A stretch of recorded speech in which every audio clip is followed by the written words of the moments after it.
Good morning, everybody. Today I'm going to discuss about the cloning vectors. Okay, what is the cloning vector? What is a vector? First of all, what is vector?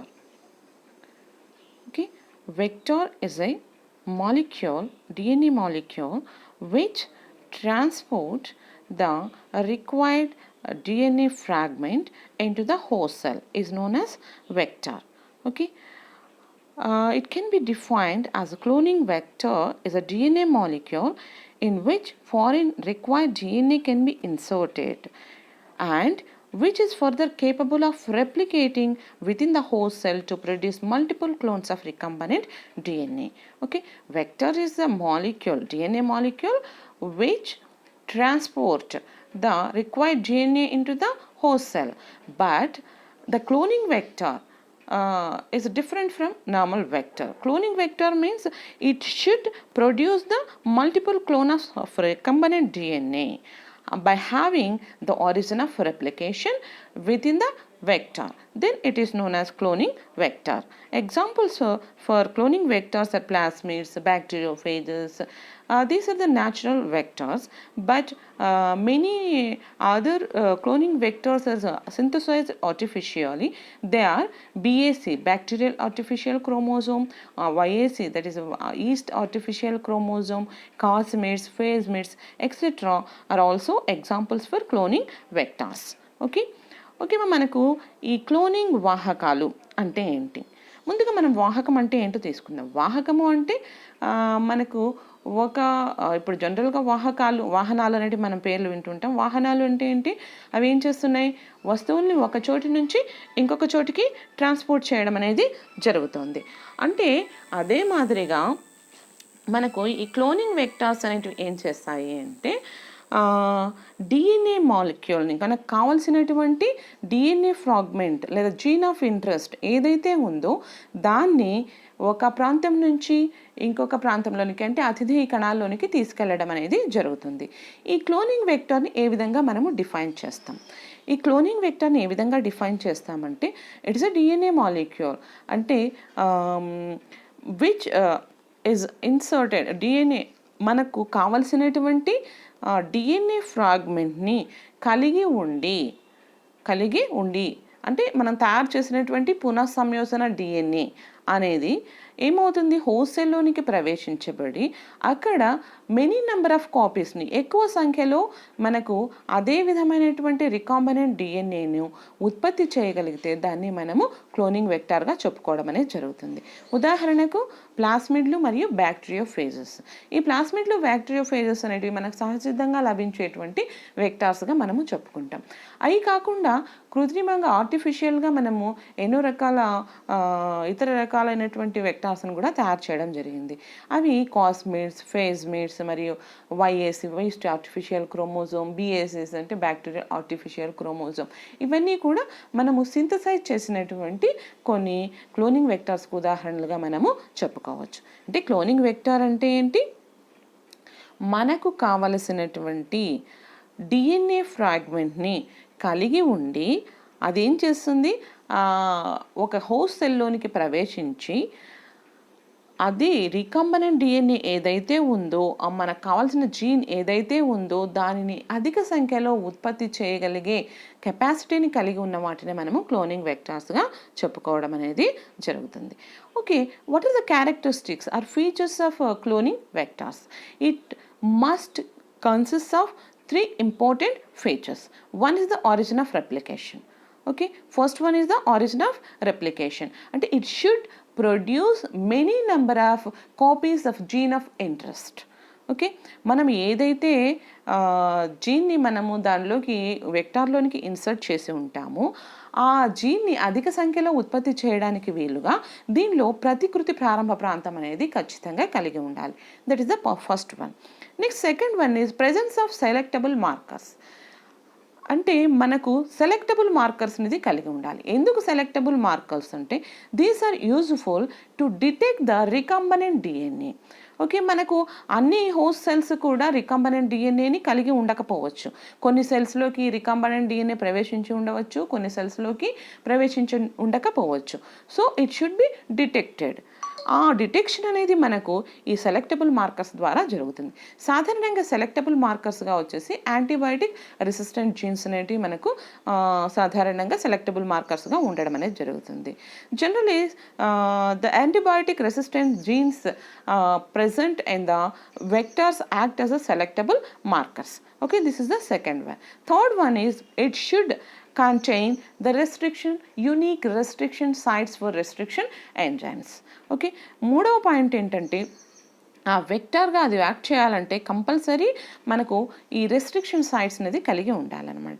అంటే restriction enzymes ఏవైతే ఉన్నాయో ఆ restriction enzymes ఏం చేస్తాయని చెప్పుకున్నాం మనం. ఆ restriction enzymes అనేటి ఒక నిర్దిష్టమైన ప్రాంతం వద్ద ఒక వెక్టార్ని క్లీవ్ చేయడానికి, కట్ చేయడానికి ఉపయోగపడతాయి. అంటే at least the vector should have ఈ one restriction site for a restriction enzyme, then only it can act as a vector. Okay, అక్కడ అప్పుడు ఆ విధంగా మనం కట్ చేసినప్పుడు మాత్రమే మనం అక్కడ we can insert the DNA fragment in to the vector. మనం ఆ విధంగా కట్ చేయగలిగినప్పుడు మాత్రమే మనకు కావాల్సిన డిఎన్ఏ ఫ్రాగ్మెంట్ని మనము వెక్టార్లోనికి ప్రవేశపెట్టగలుగుతాం. కాబట్టి రెస్ట్రిక్షన్ సైట్స్ అనేటివి కంపల్సరీ ఈ వెక్టార్ కలిగి ఉండాలి. These are the important 3 features of vector. What are those? First one is origin of replication, pratikruti, prarambha prantamu. Second one is presence of selectable markers to detect the recombinant DNA. Okay, third one is restriction sites. Okay, these 3 are the important features the vector must consist of. Okay, next we will move on to the this diagram. Okay, this diagram shows the basic plasmid structure. We have already discussed that it should have 3 important features. There are origin of replication and MCS. MCS means it contains multiple cloning sites. It has the sites for unique restriction enzymes. Okay, next one is the AB resistant genes, antibiotic resistant gene. This is the this image shows the basic structure of a basic plasmid, okay, vector. Next, if it should be a molecule, a DNA molecule, ఒక molecule, DNA molecule అనేది ఒక మనకు ideal ఆదర్శవంతమైన వెక్టార్గా పనిచేయాలంటే ఇంకొన్ని అదనపు ఫీచర్స్ని కూడా అది కలిగి ఉండవలసి ఉంటుందన్నమాట. They are small in size, it should be small in size. Okay, దాని యొక్క పరిమాణం అనేది చిన్నదిగా ఉండాలి. Then only the gene transfer, inserted gene transfer can be done efficiently. Okay, can be done efficiently. ఎప్పుడైతే చిన్న పరిమాణంలో ఉంటుందో అప్పుడు మనము ఏదైతే డిఎన్ఏ ఫ్రాగ్మెంట్ ఇన్సర్ట్ చేస్తున్నామో ఆ ట్రాన్స్ఫర్, ఆ జీన్ యొక్క ట్రాన్స్ఫర్ అనేది ఎఫిషియెంట్గా జరుగుతుంది. అంతేకాకుండా చిన్న పరిమాణం ఉన్న వాటిలో it may consist of many number of restriction sites. Okay, మనకు నెంబర్ ఆఫ్ రెస్ట్రిక్షన్ సైట్స్ అనేటివి కూడా పరిమాణం చిన్నదైన కొలది ఎక్కువ కావడానికి అవకాశం అనేది ఉంటుందన్నమాట. Next second one is it should be able to replicate autonomously. అంటే అది దాని ఎంతకది ఎక్కువ సంఖ్యలో కాపీస్ని ఉత్పత్తి చేయగలిగి ఉండాలన్నమాట. దాన్ని మనము ఆ ప్రతికృతి ప్రారంభ ప్రాంతాన్ని ఓరీ ప్రాంతంగా, ఆరిజిన్ ఆఫ్ రెప్లికేషన్గా చెప్పుకుంటాం. యూకారియోట్స్లో వచ్చేసి మనకు మల్టిపుల్, అధిక సంఖ్యలో ఈ ప్రతికృతి ప్రారంభ ప్రాంతాన్ని కలిగి ఉంటాయి. either yeast or bacteria contain only single ore for replication of DNA inserted. Okay, next is of purification. అది మనకు ఏదైతే వెక్టార్ ఉందో దాన్ని సులభంగా మనము సంగ్రహించగలిగేటట్లుగా ఉండాలన్నమాట. No effect on the replicative ability due to the insertion of target DNA. మనము ఎప్పుడైతే టార్గెట్ డిఎన్ఏ దాంతో ఇన్సర్ట్ చేస్తామో అదిగా ఇన్సర్ట్ చేసినప్పుడు it should not effect the replicative capability of that vector.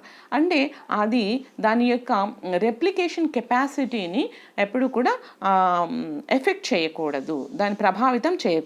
ఒకవేళ రెప్లికేషన్ ఎఫెక్ట్ని అది ప్రభావితం చేస్తే ఆటోమేటిక్గా రెప్లికేషన్ అనేది స్టాప్ అయినా కావచ్చు, లేదంటే సరిగా రెప్లికేషన్ అనేది కాకుండా ఉండవచ్చు అనమాట. కాబట్టి it should not effect the insertion of target DNA should not effect the replication capability of the vector DNA. Okay, next is of reintroduction of the recombinant DNA into the host cell with high efficiency. Okay. మనకు ఈ రికంబనెంట్ డీఎన్ఏని తయారు చేయడమే కాదు, వెక్టార్‌లో మనము insert చేయడం వల్ల రికంబనెంట్ DNA తయారవుతుంది. ఈ రికంబనెంట్ డీఎన్ఏ అనేది it should be introduced into the host cell efficiently. అంతే ప్రభావవంతంగా ఇది ఏం కావాలి, హోస్ట్ సెల్‌లోనికి ప్రవేశించగలగాలి.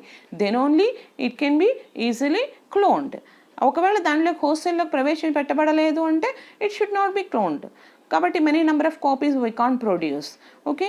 కాబట్టి మనము reintroduction of the recombinant DNA into the host cell with high efficiency is also an important additional feature of cloning vector. Next, biological containment. Biologically, the vector should be contained without any gene escape. Okay. మనము ఈ gene ఏదైతే ప్రవేశపెట్టామో అది తప్పిపోకుండా దాన్ని పట్టి ఉంచగలగాలి, biologically containment అని అంటామన్నమాట. Next, presence of promoters and ribosome binding sites. కొన్ని vectors వచ్చేసి మనకు క్లోనింగ్ వెక్టార్స్ కానీ కాకుండా ఎక్స్ప్రెషన్ వెక్టార్స్గా కూడా ఉంటాయి. Okay, based on the function. We can divide these vectors into cloning vectors and expression vectors. In these expression vectors, it should contain the promoters and ribosome binding sites to produce the protein concerned to that gene of interest. Okay. Next, presence of two different origin of replication. If there is a presence of two different origin of replication, it can be cloned. That gene of interest which was inserted in the cloning vector, the gene of interest can be reproduced, can be cloned in different host cells, in two different host cells. అంటే మనకు ఒకటి కాకుండా రెండు రకాల ప్రతికృత ప్రారంభ ప్రాంతాలను అవి కలిగి ఉన్నట్లయితే అవి మనకు రెండు వివిధ రకాల అతిథేయ కణాల్లో మనకు ఆ డిఎన్ఏని ఫ్రాగ్మెంట్ని మనము క్లోన్ చేయడానికి అవకాశం అనేది ఉంటుంది. These are the additional features. ఇవి మనకు అదనంగా ఒకవేళ వెక్టార్లో ఈ లక్షణాలన్నింటినీ కలిగి ఉంటే అది ఇంకొక మనకు ఆదర్శవంతమైన వెక్టార్గా పనిచేయడానికి అవకాశం అనేది ఉంటుంది అనమాట. These are the additional features of cloning vectors. Okay, this is image shows the basic plasmid map. Here origin of replication, which is represented in blue color, and the red color represents the antibiotic resistant gene. There is a selectable marker. Sorry. Okay, this is also selectable marker, but here in orange color also it also represents the selectable marker. Okay, one vector may consist a single selectable marker or many number of selectable marker. For example, PBR322 has two selectable markers, two antibiotic resistant genes, a tetracycline antibiotic resistant gene and ampicillin resistant gene. Okay, and one vector can have as one or more selectable markers. Here the violet color indicates the promoter. This promoter is present in the expression vectors. Okay, expression vectors. Next, this blue one is an inserted gene. Okay, this is the basic structure of a plasmid vector. Next, before going to the types of vectors, I want to discuss about the steps involved in the gene cloning or recombinant DNA technology. Okay, first one is the selection of suitable vector. We have to select a appropriate vector for transferring of required DNA. Okay, based on the type of DNA and based on the size of the DNA, the vector can be selected. Okay, first point వచ్చేసి మనకు ఈ రికంబనెంట్ DNA టెక్నాలజీలో వచ్చేసి మొదటి gene క్లోనింగ్లో మొదటిది వచ్చేసి selection of suitable vector. మనము సరైనటువంటి వెక్టార్ని ఎంపిక చేసుకోవడం. ఈ వెక్టార్ ఎంపిక అనేది మనము ఏ డిఎన్ఏ ఫ్రాగ్మెంట్ని అయితే ఇన్సర్ట్ చేయాలనుకుంటున్నాము, ప్రవేశపెట్టాలనుకుంటున్నాము అతిథేయ కణాల్లోనికి, దాని యొక్క పరిమాణం మీదను అదేవిధంగా దాని యొక్క రకం మీదను ఆధారపడి ఉండడం అనేది జరుగుతుంది అనమాట. Next, second one is the generation of required DNA fragment. అంటే మనకు ఇప్పుడు వెక్టార్ని సెలెక్ట్ చేసుకున్నాం, తర్వాత మనం ఏదైతే ఇన్సర్ట్ చేయాలనుకుంటున్నామో ఆ జీన్ని సెలెక్ట్ చేసుకోవాలి. ఆ జీన్ అనేది మనకు స్వేచ్ఛగా ఏం లభించదు, అది కూడా ఏదో ఒక కణంలో ఒక జీనోమ్లో భాగంగా ఉంటుంది. కాబట్టి దాన్ని మనము కలెక్ట్ చేసుకోవడం అనేది రెండవ దశ. ఫర్ ఎగ్జాంపుల్, మనకు ఈ రికంబనెంట్ డిఎన్ఏ టెక్నాలజీ ద్వారా ఇన్సులిన్ ఉత్పత్తి చేస్తున్నారు, గ్రోత్ హార్మోన్ ఉత్పత్తి చేస్తున్నారు. కాబట్టి ఆ ఇన్సులిన్కి సంబంధించిన జీన్ని లేదా గ్రోత్ హార్మోన్కి సంబంధించిన జీన్ని హ్యూమన్ సెల్ నుంచి ఎక్స్ట్రాక్ట్ చేయడం అనేది రెండవ దశ. First one is selection of vector. Second one is extraction of DNA fragment. Third one is the construction of recombinant DNA by combining this vector and DNA fragment. ఈ విధంగా మన అంటే third మొదటి దశ వచ్చేసి ఏంటి వెక్టార్ని వాహకాన్ని సెలెక్ట్ చేసుకోవడము. రెండవ దశ వచ్చేసి మనకు DNA ఫ్రాగ్మెంట్ని సంగ్రహించడం. ఈ రెండు చేసుకున్న తర్వాత ఆ రెండింటిని కూడా కలపాలి. మనం కలిపినప్పుడు మాత్రం మనకు రికాంబినెంట్ DNA అనేది తయారు కావడం జరుగుతుంది. ఆ విధంగా కలపడానికి ఏం చేస్తాము? How will produce the recombinant DNA? The vector and the DNA fragment both should be cleaved by using a single restriction enzyme to produce the cohesive ends which are complementary to each other. Okay, మనము ఈ construction of రికంబనెంట్ DNA తయారీలో ఏం చేస్తామంటే restriction ఎంజైమ్స్ని ఉపయోగించడం ద్వారా వెక్టార్ని మరియు DNA ఫ్రాగ్మెంట్ని రెండింటిని cut చేసి తర్వాత ఆ రెండింటిని లైగేజ్ ఎంజైమ్ ఉపయోగించడం ద్వారా కలపడం అనేది జరుగుతుంది. Okay, recombinant DNA is produced. After that this recombinant DNA should be introduced in to the host cell. That is the second stage.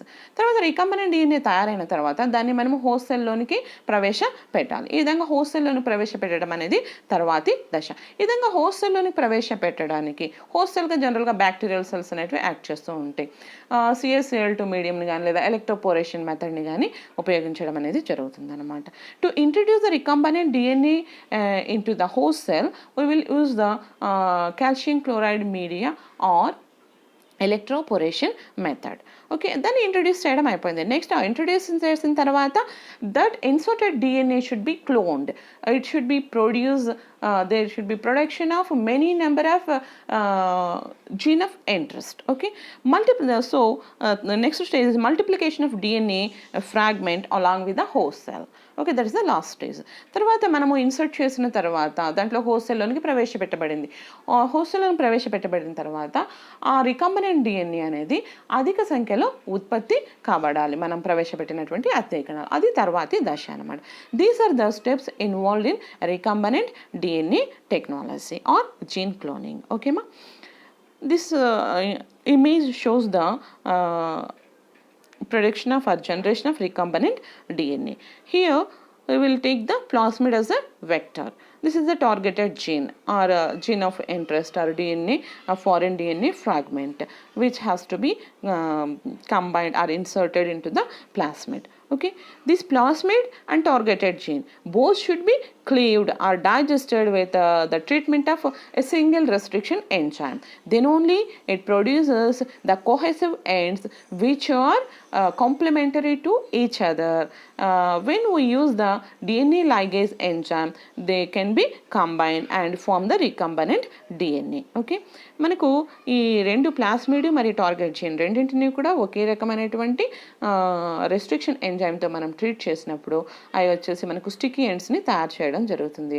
ఆ స్టిక్కీ ఎండ్స్ మళ్ళీ డిఎన్ఏ లైగేజ్ స్టిక్కీ ఎండ్స్ కలిగినటువంటి ప్లాస్మిడ్ని మరియు target gene రెండింటినీ కూడా మనము DNA ligase ఎంజైమ్ను ఉపయోగించడం ద్వారా ఆ రెండింటిని కలిపి రికాంబనెంట్ డిఎన్ఏను తయారు చేయడం అనేది జరుగుతుంది అన్నమాట.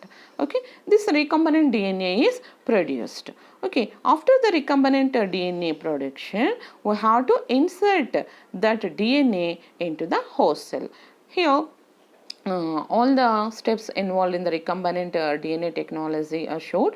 First one is this blue color human cell, and here the bacterial cell. From the bacterial cell we can collect the plasmid,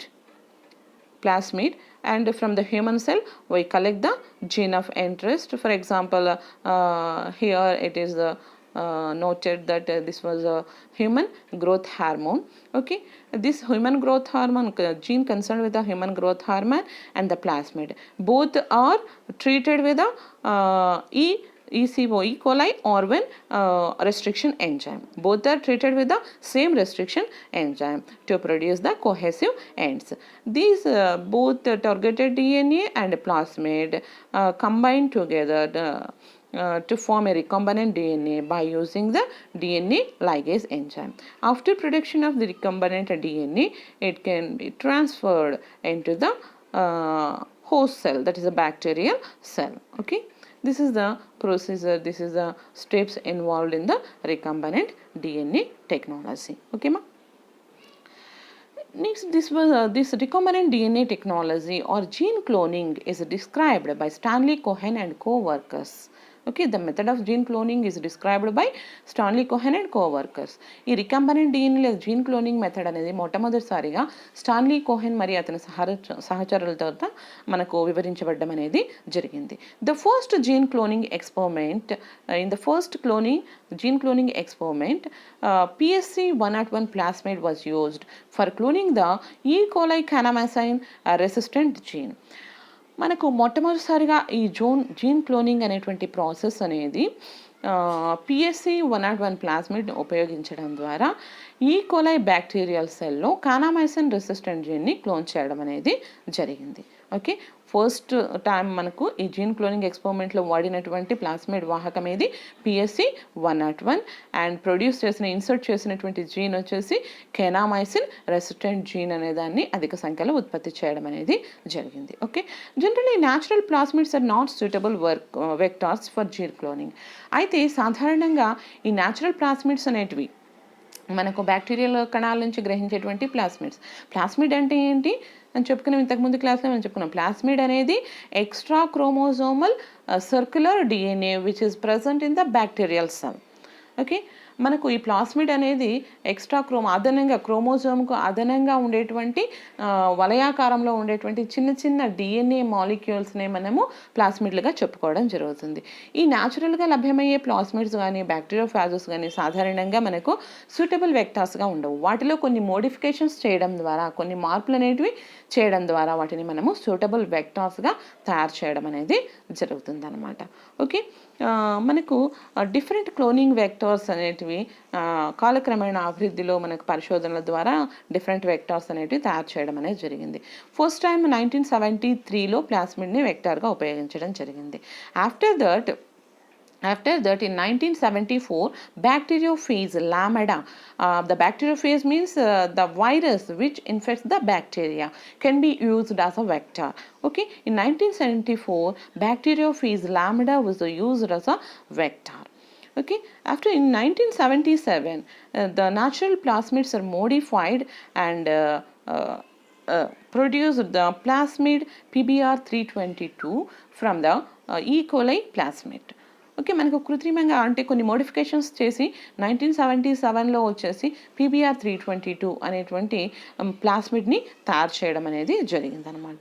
after that in that year only bacteriophage MIM13 is also used as a cloning vector.